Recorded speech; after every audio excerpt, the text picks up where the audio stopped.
This is SIFF TV. I am Kathryn Bigelow, and I directed The Hurt Locker, produced The Hurt Locker, and I'm here in Seattle. 3 bomb techs in Baghdad, in Iraq, as reported by Mark Bohl, who is our screenwriter and also journalist, who was on an embed in Iraq in the winter of 2004 and came back with his observations. And the film is really a first-hand look at day in the life of a bomb tech in Baghdad, who, in my opinion, these men have the most dangerous job in the world. I knew of Mark's reporting, I knew of his work as a journalist, and I knew he was on an embed, so when he came back, I was very curious about his experience in Iraq, and so immediately realized, once he told me of his experience, that it would make a pretty extraordinary movie, so we began to develop it. He wrote it on spec. We raised the money independently, and basically cast it with emerging talent, virtually kind of fairly unknown actors, extraordinary actors, and shot it in the Middle East. And actually we shot in Amman, Jordan, and all of our extras are actual Iraqis who were refugees in Amman from Baghdad, from the occupation. So our interest was to keep it very repertorial, very authentic, very realistic, and a real kind of boots on the ground, you are there look at this particular conflict. We started shooting in July in Amman, Jordan, and it was unforgivably hot, and Jeremy Renner, the lead character, wears a bomb suit that weighs about 80 to 100 pounds, and it was a pretty arduous and challenging shoot. 44 days. Barry Ackroyd was our cinematographer.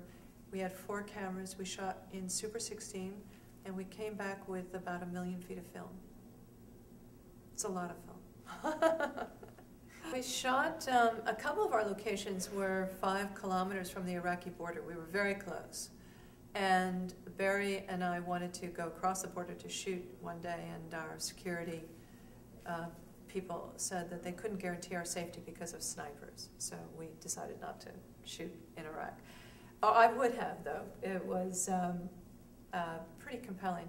But anyway, we shot in a Palestinian refugee camp, and that was very interesting.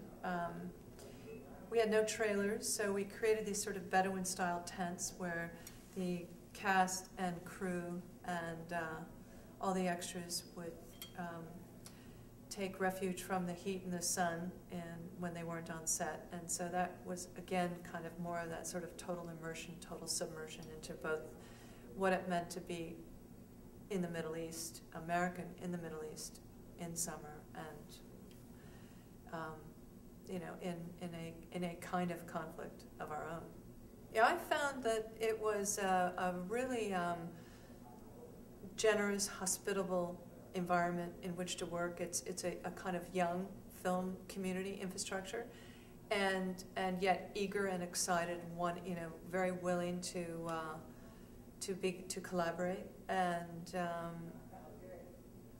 like one of our opening sequence took place on a street that was right near the customs house, and about 250,000 cars travel through that street on a daily basis, and yet we had beautiful, intermittent traffic control. And so it was actually very, even though it's kind of what I would call a young film society, it's a very effective, capable, and supportive environment. So it's good.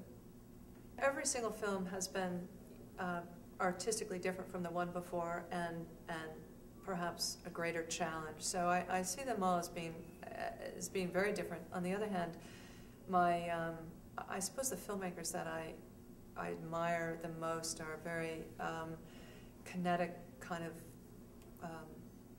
pretty intense create pretty intense filmic experiences, like Sam Fuller or Sergio Leone, Michael Mann, Ridley Scott, Scorsese. So very kind of muscular filmmaking.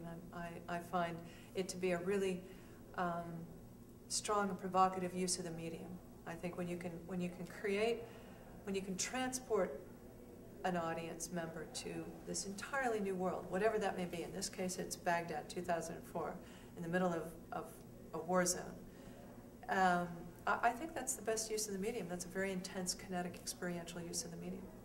If there's a character that I find really provocative and surprising and transporting, it allows for a canvas that's really transporting, then I'll be drawn to it.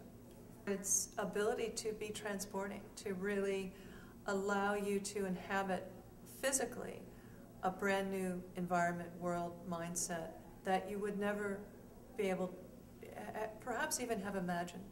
And so film can be incredibly, broadening in your sort of worldview, in that it offers you the opportunity to experience in a kind of almost genuine way whatever landscape or environment or psychological profile that's presented to you.